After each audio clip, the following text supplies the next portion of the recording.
I'm Amanda Knox. And I'm Christopher Robinson. And this is Who's Right? Between our usual Labyrinths episodes, we sit down to debate something quite serious. Or silly. And ask you, who is right? It's me. It's me. It's me. It's clearly me. No, definitely me. It's me. Me? No, me. It's me. How could it be anyone but me? Says the man sleeping on the couch.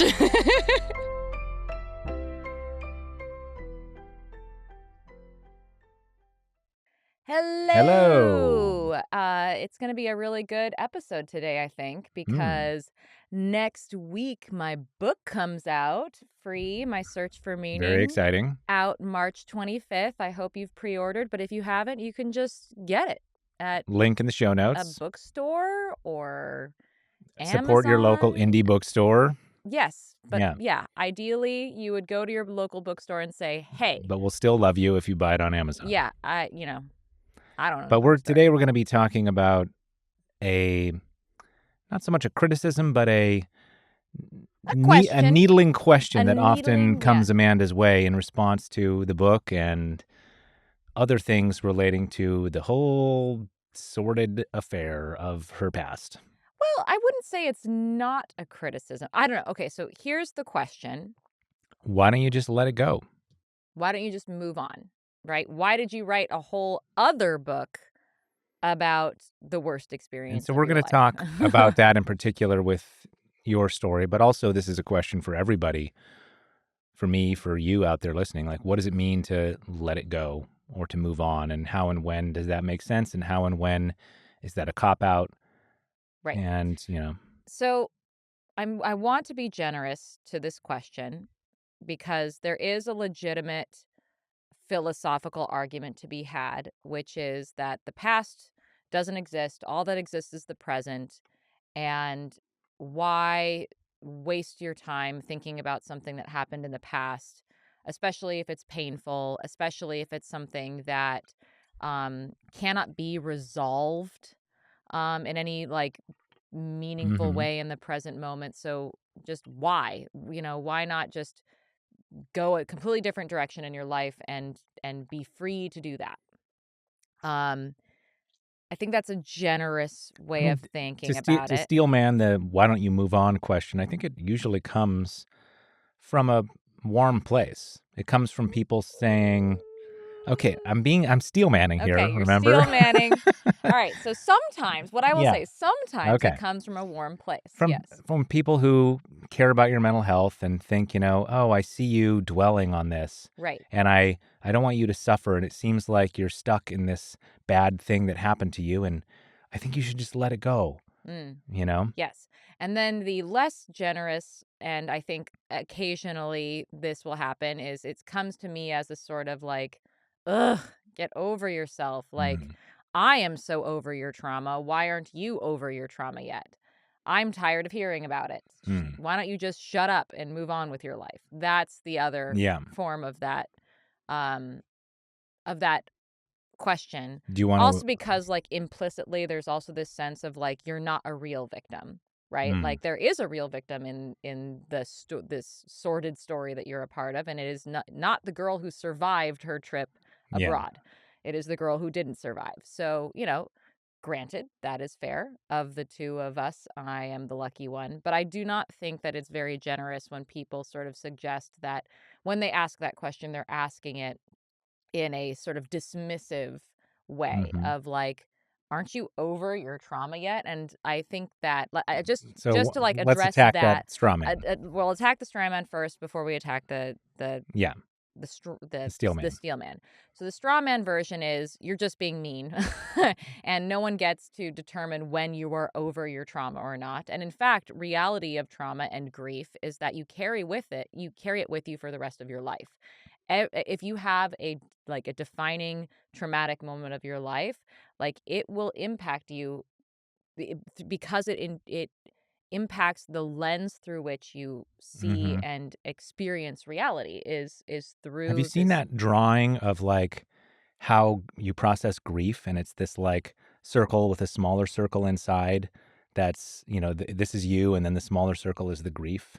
And what people think happens is that over time the grief circle gets smaller and smaller, but actually what happens is that the you circle gets bigger and bigger and the grief Mm, one stays the same size. right. And so like you're carrying that wound with you forever, but your world grows and you Sure. grow, right? Sure. I will say that that's nice. That's a nice way to think about it. That doesn't really capture how the pain, or the trauma that you experience Hmm. manifests in new ways as you experience new moments in your life. Like having a child suddenly gave me a new sense of appreciation for the trauma that I went through because one, I almost wasn't able to have a child because of it. Two, suddenly I'm now empathizing in a whole new way with my mom's trauma as it Mm-hmm. relates to my trauma. So like there are different ways that like traumas and Yeah. grief manifests over the course of your life because you are a living, breathing entity that has a history, and that history informs your present, and all of that is true. And so it's just really mean and disingenuous for people to be like, I'm tired of listening to you talk about it. Aren't you tired of it? Well, And it's like, you well, can that's be awful convenient. you can be tired of someone talking about their trauma, but I think the respectful thing to do is to just leave that conversation. Right, yeah, if Yeah. you don't wanna be a part of it, you don't have to buy my book, for Yeah. instance, and that would be a shame because there's actually a lot of great things. So now addressing the Steelman version Yeah. of it, I would say there are a lot of great things that come from looking directly at your trauma in a productive way, and so Or your grief or your or your grief or your whatever it may loss, whatever be. it Yeah, is. Yeah. loss, and that doesn't mean that you're dwelling on it. I think that So what is dwelling then? so dwelling is non-constructive, like unuseful suffering. Hmm. It is when you are sort of giving yourself more suffering than you need to have, and typically dwelling results because you have not done the practice of accepting the life that you have. It comes from dwelling on the fact that your life is not what you wanted it to be. It's not what Hmm. it should be in your mind. And so, really, actually, someone who is very present with their trauma has acknowledged how it exists in their life and it is a part of them. Hmm. And that is the first step towards moving on. And then the other thing that I would say is there's a really big difference between moving on and running away from something. Hmm. And I think that moving on does require, in some cases, like, in my case, for instance, I think about this. The day that I discover that there is no more pain or there is no good that I can accomplish Hmm. that is part of like the echoes that have rippled out from my trauma, I will let it go. But I have not arrived at a day when there is not something good that I can accomplish because of it. Hmm. And so for me, doing like looking at what I have and what life has given me and then making the best of it through it has been my practice of moving on. And Do you feel and like I feel like people want me to run away from it because they want me to, again, sort of not, they think that by walking away and running away from it, I'm no longer going to be impacted by it anymore, and that's just not the case. Nor is it the case that, like, nothing good can come from it. Like, for me. I want to interrogate that Okay. impulse to make something good come of it. Uh-huh. Do you think a part of that is wanting that suffering to have been worth something? Is it a retroactive like all this terrible shit happened and if it was all just terrible shit that went nowhere and that did no good in the world, then that sucks. But if now I can mine that terrible stuff to do some good for myself and for other people, then in the net sum, Yeah. in the balance of things, like I made, lemonade out of that. I made limoncello out of that lemon, Yeah. Yeah, I think there's absolutely something to that. Like, um, But is that a way of clinging to the bad to the thing. bad thing? Why can't you just do a different kind of good in the world? Why do you have to do good involved with that particular bad stuff that happened to you? Well, because I think that you have to think about how you can be an effective agent in the world. And in the same way that someone who has gone to school to become a doctor, it would be a shame if they then went on to sell shoes Hmm. when they could save lives. My credentials We're gonna get are a we're gonna get a mean contact from a shoe salesman. I mean, maybe you're saving lives, I don't know, but you didn't have to go to 10 years of school to Yeah, do it. And so if you've gone through you're the using what you effort, have. you You can use be what you most have. effective. And Yeah, so how do you be most effective? And so for me, I look at like, how can I be most effective? And then I do that thing. and you were weirdly gifted with certain insights from having gone through this nightmare. Exactly. Maybe let's broaden this out a little to. But okay, so yeah, so then going back though on like how do you tell the difference between okay, I'm done and I can like I've done my I mean, piece it's a little bit. It sounds like versus you're running saying the away. only way out is through. Like running away is not. Is not. You can't really run away. It follows you. You know. Yes, and I think that like You drag it with you, and it'll manifest subconsciously, and it'll impact your life, and it'll spill out onto the people around you inadvertently if you don't if you don't address it. address it. And sometimes addressing it doesn't mean that you become an advocate. Sometimes it means that you go to therapy. Yeah. Like it's not y- m- I think that there are lots of ways to process trauma and to let it go, but you have to go through it. And anyone who thinks they can just walk away blissfully from any kind of So like trauma is not I want to like realistic. anchor this in a lower stakes, more common scenario. For instance, holding a grudge Mm. with a family member or with a friend. I'm sure all of us have had friendships or family relationships that have soured or collapsed, Yeah, or you become totally estranged from everyone has had a somebody. relationship You that know, has changed in a negative way, and you might yeah, come across the time where you're like, "Okay." and like both of you think that the other person's at fault for why things collapsed. Lots of romantic relationships end in ways like that. And I think it's a totally valid question if you find yourself thinking about that former friend or ex-girlfriend or whatever it is, years later. Are you holding on to something that you should just let go? Like what does it mean to. I mean, in my experience, hi, listeners. If you're enjoying Labyrinths, I think you'd love my new book, Free My Search for Meaning. Even after I was released from prison, I still felt trapped in the story that had taken over my life. Free is about my journey to reclaim my identity and the mistakes and misadventures I had in trying to create my own freedom. It's also a guide to resilience, post traumatic growth, and making peace with the past. Go to amandaknox.com to pre order your copy of Free today.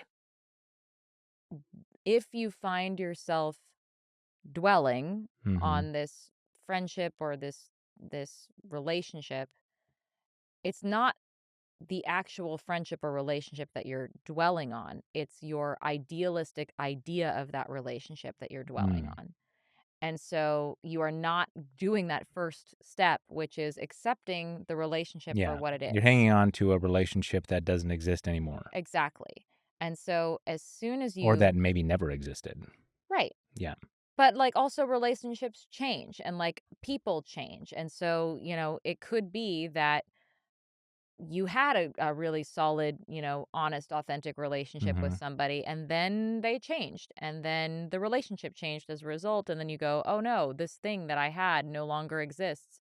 And I'm mad about it Mhm. and I'm dwelling on it. But but you're dwelling on the fact that the relationship you should have had Mhm. is no longer existing. And that's where I think that, yeah, if you are sitting there going, "It should have gone otherwise," then you are doing Yeah. useless dwelling stuff. You're living in a reality that doesn't exist. Exactly. Yeah. But if you accept the reality that it is, and then you decide to and that inspires you to do something like, I mean, reach out to that person. Like, what is fundamentally a grudge?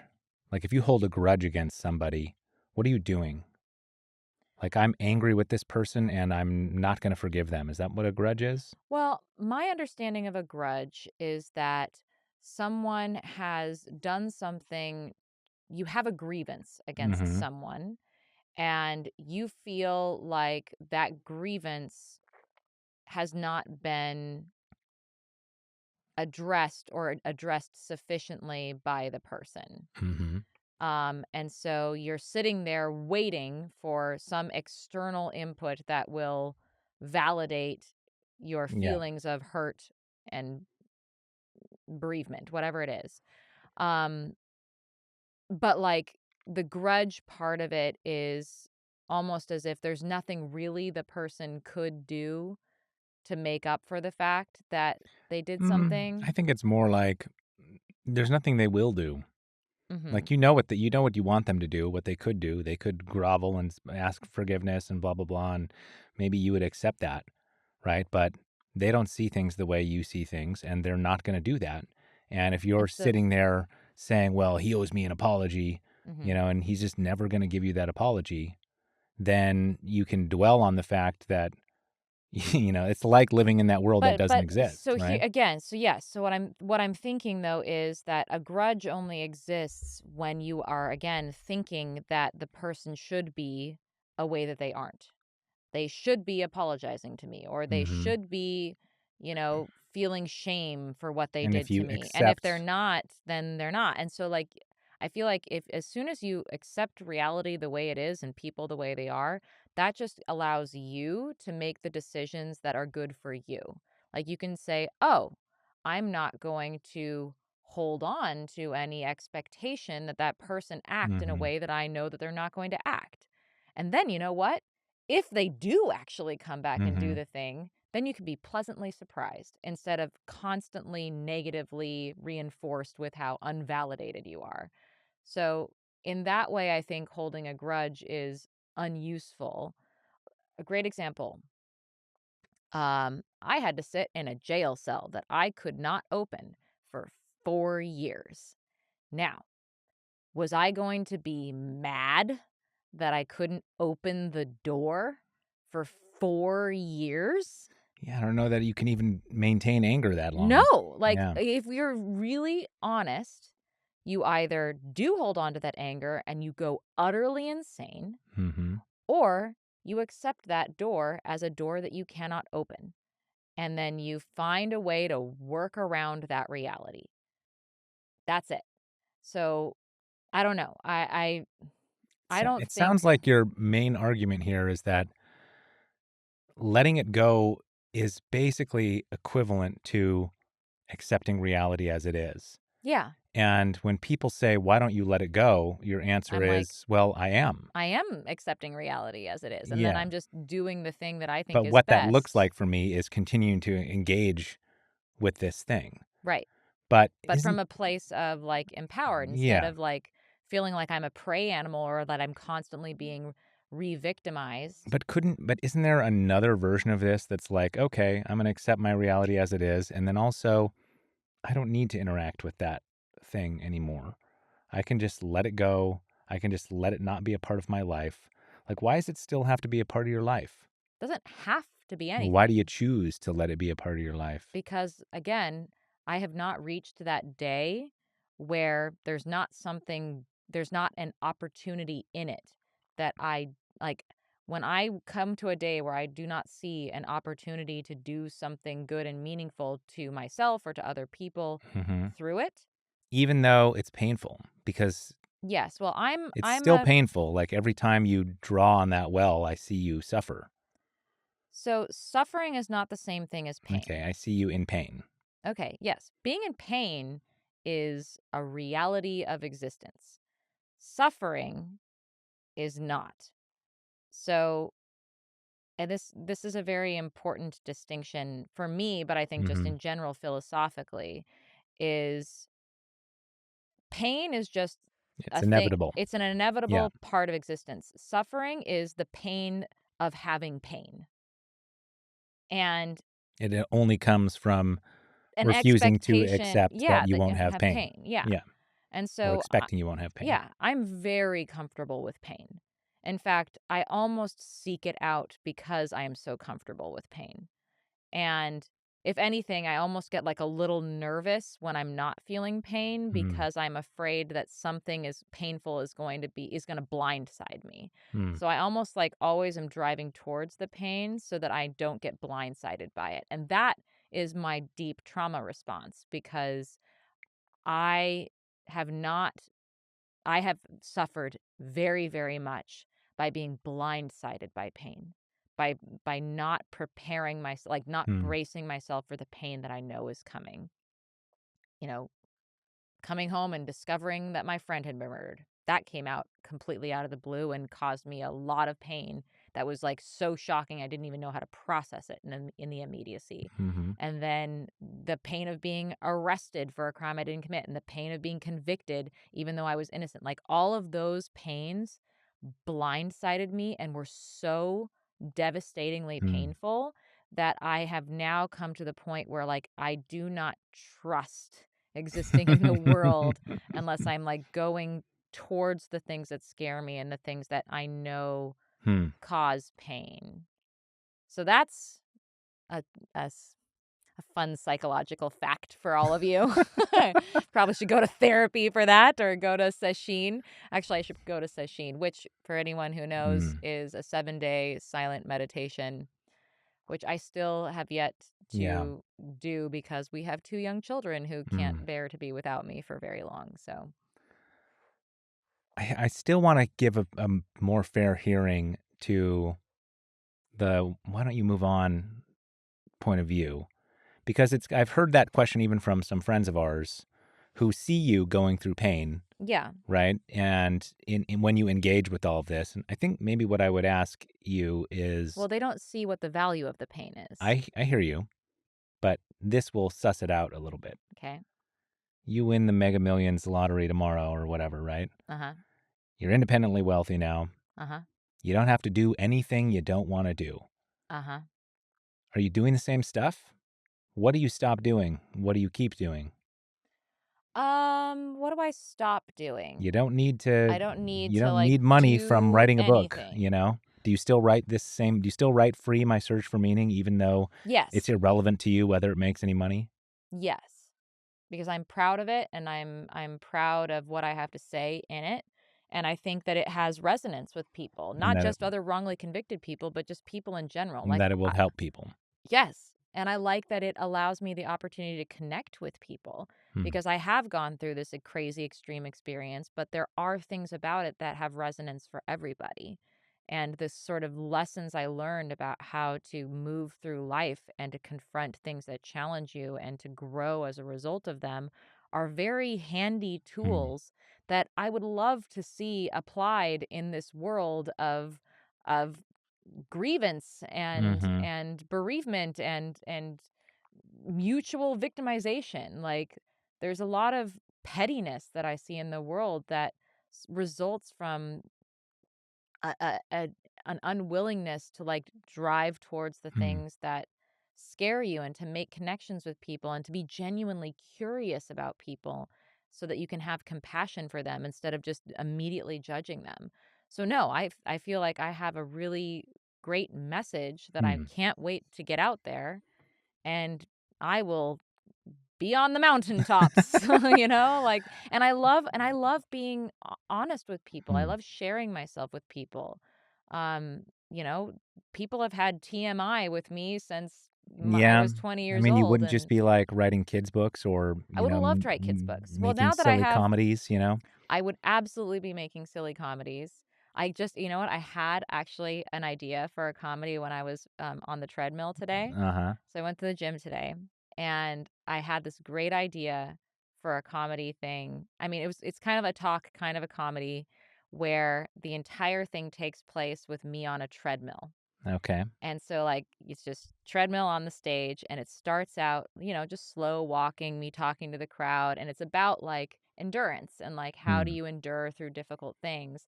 And just over the course of the show, it just keeps going faster and faster and And you have to faster. keep And then I delivering have your to keep talk. delivering my talk. And by the end, I'm just like fucking sprinting. And I think this is a great idea for a show. Yeah. Okay. And because of that idea of like endurance and what it takes, and it's really just putting one frickin' step in front of the other until you're done. But if, like, if the Lonely Island called you up tomorrow and was like, "We want you to join the Lonely Island I and would be like, and yes. and spend the rest of your days making silly joke songs." Okay, I would make silly joke songs about the things that I know, and the things that I know are the things that I So you're know. still going to be talking about resilience and trauma And yes, and you yeah. know what? Like, one of the things that I'm really passionate about is continuing to try to change laws to protect Mm. people. Like, I am committed to testifying in front of whatever frickin' legislators I have to change the laws around police deception.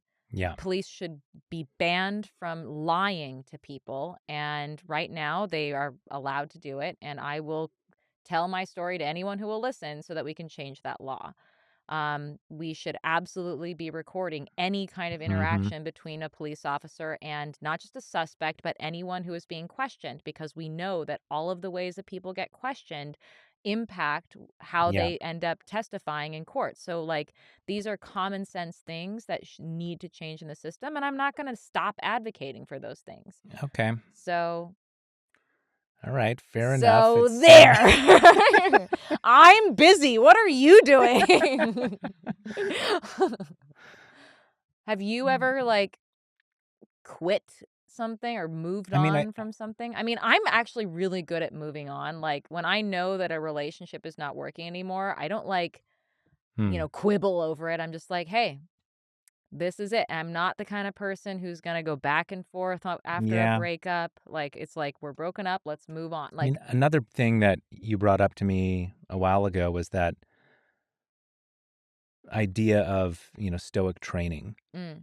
or that sense from Seneca, I pity you who have Yeah, not, who have not never had a yeah, bad thing happen to you in your life, that you've never been tested, and even you don't know what you're capable yeah. of. Yeah. And so moving on in the sense of, ooh, there's that scary thing in my past. I'm just going to let it be over there and not look at it, Yeah. you I know? mean, if it's still scary to you, that's interesting information that you Yeah. should be keeping in mind. And to me, it sounds like if something is in your past and it's still scary to you in the Hmm. present, that sounds to me like you're running away from it, not that you have moved on. I mean, what's still scary to you? I mean, I still have not cleared my name. That's scary to me. Um, Let's like talk about that for a second. Like, why is that scary? um, Why does it matter to you to clear your name? because the truth matters to me, I mean, and this deeply relates to the let it go and move on thing. Like, why can't you just? And I think people genuinely ask this of you out of a place of both warmth and curiosity, though there are some mean spirited ones. But like let the people who convicted you, like, let them be wrong on the other side of the world. Never go to Italy again. Like, why can't you just let them be wrong? Like, why does it matter to you to prove that they were wrong and to prove that you were right? well, Just because that's what's true? I look at it like I am fighting for my life. And if you are fighting for your life, you fight until you cannot fight anymore. And Are if, you though? yeah, I am fighting for my life. I'm fighting for what is true about my You're life. fighting for your reputation. Yeah, but like, it is the truth about what happened. And it's not right, and it's not fair. So, to be clear, if there comes a day that, like, there is nothing I can do, and I'm literally, like, trying to figure out if I'm at that point right now legally, Hmm. like, is there nothing I can legally do anymore about overturning my wrongful conviction? Hi, listeners. If you're enjoying Labyrinths, I think you'd love my new book, Free: My Search for Meaning. Even after I was released from prison, I still felt trapped in the story that had taken over my life. Free is about my journey to reclaim my identity and the mistakes and misadventures I had in trying to create my own freedom. It's also a guide to resilience, post traumatic growth, and making peace with the past. Go to amandaknox.com to pre order your copy of Free today. If there isn't, then I'm not going to sit here dwelling angrily on Yeah. how there's nothing more that I can do. I will accept that Just to be fact clear, Amanda's referring to her slander conviction, which was just upheld by Italy's highest court. in And January. we're currently looking into if there's any further legal recourse at a higher European court. But And we so, don't yeah, know. we don't know at this moment. And so if it turns out that I don't have a legal avenue, then I'm not going to you know, Hmm. suffer unnecessarily over the fact that there's nothing I can do. Like I will accept that But are you fact. going to accept that a bunch of people still think of you as So a liar and a. whether or not I'm fully acquitted of the slander conviction is not going to change whether or not some people think I'm guilty or not. So I think that is where people Hmm. think that I'm doing things that I'm incapable of doing. Like I cannot convince the whole world that I'm innocent. I know. I'm not trying to do that. But it I'm just matters to trying to you do to what I to can have an do. official legal acknowledgement of the truth. If I have an avenue to do that, then yes, I am going to continue doing that because that is the right thing. And when I stop having an avenue to do that, then I will stop pursuing it because while it is the right thing, if there's nothing I can do, then I'm not going to what I am I mean, what am I is going to that do? is that about getting justice for Yeah. yourself? Like, why does justice matter? Why does like getting the truth to be acknowledged matter to you? How is that different from holding a grudge and like wanting somebody to apologize? Well, one, it has implications in my life still to this day. Having a criminal record is not great and it Mm. impacts my life. So, Yeah. yeah, I would love to not have a criminal record because I'm not a fucking criminal and I didn't do anything wrong. And having to, in certain cases, prove that I've been rehabilitated and I'm a good Yeah. person, it's ridiculous. So, one, there are certain practical, Hmm. logistical reasons why not having a criminal record would be great. Two, because I'm innocent and it was wrong. And so if I have a legal recourse for that, then I'm going to take it. But you could say the same thing about, like my friend and I had a spat and like I didn't do anything wrong. My friend was a jerk and now we're not talking and like I'm not going to say anything to him until he crawls back and admits he was wrong. Like It's how not the how is that same. different? It's not the same because I am working within an institutionalized function to achieve a certain result. And it's not just like endlessly sort of dwelling Yeah. on some So relationship let's that's say like, that you find out that there is no recourse. uh-huh. Where are you at in Let it regards to the go, let it go. I hear that enough when Eureka's around. I don't need it from you. I mean, I continue doing what I'm doing to this day, which is attempting to change the laws to make it so that people don't have to go through the experience I went through and don't. So the only way that we can make any of our institutions better is by learning when they Hmm. fail. And so in my case, if there is no recourse for someone who went through the experience that I went through, then there is a failure in the criminal justice system. There's a failure in the laws to protect people. And so I would work with the Italy Innocence Project to try to change a law in Italy to make it so that what happened to me doesn't happen to another person. And as far as your reputation, I mean, what whatever. steps, if any, do you Look, care about that? it's less about my so going to Italy and fighting the charge is less about my reputation. The way that I have an impact on my reputation is by doing the things that I do. Like I am not concerned about my Hmm. reputation in that regard because I am a very busy person doing what I feel are very good things. And I'm not, I mean, there's a line in your book that I really love about how your reputation isn't you, mhm. but it does affect you in the same way that your bank account affects you. Sure. Like it shapes your possibilities in life. But if you identify with your reputation or with your public image, Mhm. It's the same as identifying with your bank balance, and it will lead to misery, Yeah, and right? it's weird and unnecessary, and if anything, like, my weird extreme experience of going from anonymous person to one of the most hated people on the planet there all of a sudden showed me that it's really like your reputation is not personal. It's Mhm. more about what people are projecting onto you And than you don't own you. it.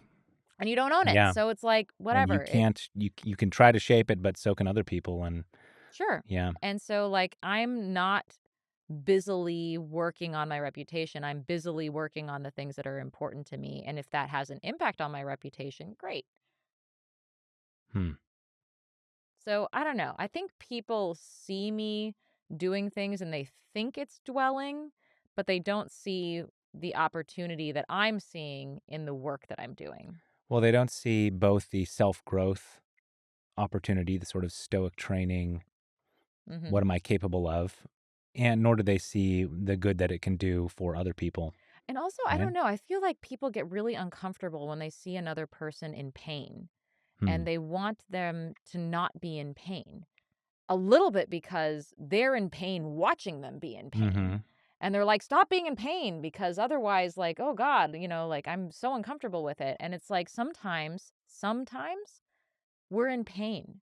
Like, this is why Hmm. when, like, I'm with Eureka and Echo and, like, they fall down and bonk their head, I don't say to them, "It's okay, it's okay, it's okay." I'm actually very mindful of that Hmm. because it's almost invalidating their experience. It's not okay. It hurts. It sucks. And Yeah. it sucks. Whatever's happening to you right now, it's not good. And Hmm. so instead, what I say is, "Owie, owie, owie."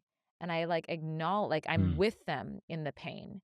And then the pain eventually goes away and they're good and they keep going on with the playing. So, Mhm. like for me, I think one of the greatest expressions of love you can have towards another person who's in pain is just like being willing to be there in the pain with them Hmm. and not try to make the pain go away. Just like really letting them experience the pain because, again, pain is inevitable. It's Suffering pain. is a choice. Yeah. Yes. And you're almost sort of inflicting suffering on a person by saying your pain is making me Hmm. uncomfortable because now there's this meta pain on top of it that I have to Yeah. deal with. And so, no, it's a simple thing. Owie, owie, owie, until What it's not owie what anymore. is that You're like, one, like, what does that look like on an adult level? And two, like, for anyone listening out there, how do you recognize whether or not you're holding on to something in an unproductive way or whether you're grappling with it in a way that promotes growth? Like, because I feel like it can be easy to confuse those two things. sure. I think having conversations about and trying to figure out if someone is thinking about the way that their life should be or a way that a person should be versus the way that they are, that's a good indication of if they're dwelling versus if they're Mhm. processing. Another thing that I actually heard recently that I thought was really great is when someone comes to you with a hurt that they want to express to you, you can ask them, do you want to be helped? Do you want to Mm. be heard? Or do you want to be hugged? Hmm. Because people come to you to express hurt and some people only just take the one route. There's like, "Oh, I'm going to hug you," or "Oh, Mhm. I'm going to help you." But sometimes you don't want someone that you come to solve your problem for you. Yeah. You just want them to like be there with you and hug you or Hmm. to hear you vent so that you can get it off your chest. Like so I think a really great way as adults to be willing to like experience the pain of existence with each other is to ask that question like, hey, are Hmm. you coming to me because you want me to help you solve your problem? Are you coming Mhm. to me because you want to just tell me about it and so you don't feel alone? Or are you coming to me because you need that physical contact, that like that adult version of Hmm. owie, owie, owie, someone's with me in the pain as I'm Yeah. feeling it, I because really it's a like that. bodily thing. It reminds me of the heart, hand, head Mm, thing with disagreements, and I wonder if that plays into thinking about your grudges and your traumas, and are you trying to are you trying to are you addressing or interacting with the feeling you have about that thing, with an idea about it, or are you trying to change it in mm. some way? Mhm. And I think often if you are stuck in that grudge place, a big reason why is the heart is misallocated, that you're feeling, that things should be other than they are, and that you're not taking any productive steps to do what you actually can, because your ability your ability to actually grapple with how something should happen in the world is impeded if you're focused on what you can't do. if you're focused on on a thing that's impossible. Yeah. Yeah. So that answers that question. So there. I mean, here you are 18 years after that arrest, writing a book about this. Like, do you think is this going to be a part of what you do forever? I have no idea. I don't know. We'll see. Will you never let it go? I mean, I know that you've said... I mean, again, I am like so at the place of like, I have accepted it. Like, I have accepted it more than other people have accepted. I feel like the people around me, they have not accepted they've not accepted it, and that's why they're like mad about it. So they haven't accepted it. Yeah. And so they're like, why don't you let it go? And you're like, no, you don't get it. I am forever the girl accused of murder. You need to accept it. You need to accept it. Yeah. I mean, because I've heard you say, like, I would need to cure cancer on the moon to be known for something other than for the worst thing that ever happened to me. Like your Wikipedia entry is never going to start with wrote a book or did a podcast or any, what would you have to do to like move that whole wrongful conviction thing down to some footnote? Like, it's not possible. It's not going to happen. It's not going to happen. It's not going to happen. How do you feel about that today? Again, like, I feel like I have the best possible way of accepting it, which is it's my credentials. Some people go to Harvard. I went to the School of Hard Knocks. That's my credentials. Yeah, which is also a great rap name. Yes. As we've discovered. That's my new rap name. Hard Knocks. Yeah. So wait for the album drop. Yeah.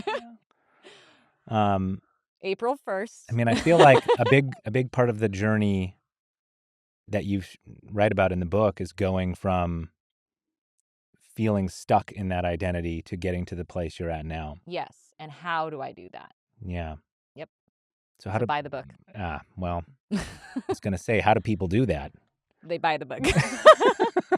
I'm not going to give it away.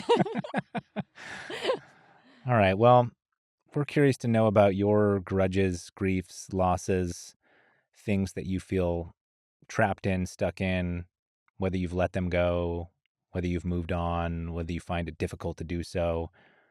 Do you agree with Amanda's formulation that... Or am I just in Stockholm Syndrome with my life? And your trauma? Yeah. Yeah.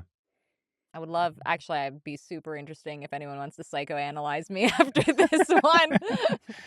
But I feel good, so... Yeah, you're smiling a lot over that deep, crushing pain. Right. You just gotta smile at it. Yeah. As you seek out further pain. Yep. Yeah. I mean, writing a book is one way to seek out pain, Yeah. Go on Goodreads and read the comments. You can do that for me. I'm good. Okay, well, we hope you check out Amanda's new book, Free. My Search for Meaning. Yeah. Which might be helpful for your search for meaning. It's really a fantastic book. I was her first reader, and I feel honored to be in that position. And I truly think that you can help a lot of people with this. And I hope it's a smash success, not just for your sake, but for theirs, because I personally have been, I don't know, I'll use the word awe. I've been awed by your approach to life, and it's impacted me and shaped how I've approached my own griefs and traumas and broken relationships. And I wouldn't be where I'm at today if not for witnessing you approach the scary things each time. It's inspiring. So that's true. Thank you. I love you. Yeah, I love you too. Well, you know where to find us. AmandaKnox.com. I'm on Bluesky at AmandaKnox.com and on Instagram. Yep. Oh. on Instagram at Amamanox. On Bluesky for me at wisecracker.bsky.social, at mccarbon on Instagram. And I think that's all we have. Yeah, that's it, folks. Thank you.